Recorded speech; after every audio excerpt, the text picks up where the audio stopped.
On Friday morning, we had several members fixing some electrical issues on MBA Rescue's anchoring and toilet systems.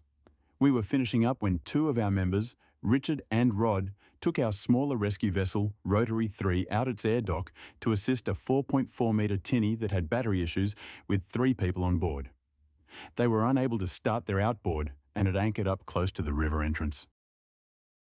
It only took 20 minutes to get to their location in the river, but by that time, a friendly passing boater had started towing them in and was quite happy to complete the job.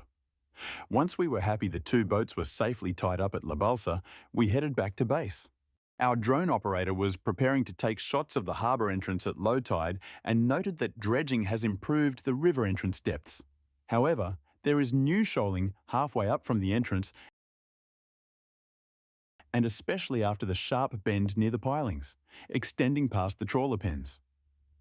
The La Balsa side now has more depth, which leads larger vessels to favour that side, and sometimes forces them to pass starboard to starboard instead of the usual port to port, causing confusion and occasional disputes about navigation rules.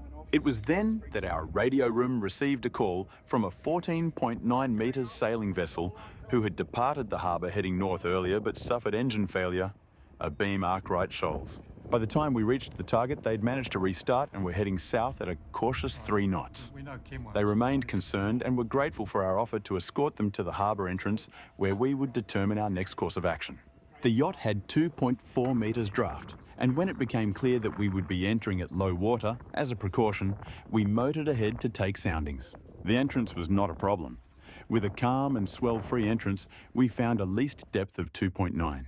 However, 120 metres in, the least depth shoaled to 2.7 metres.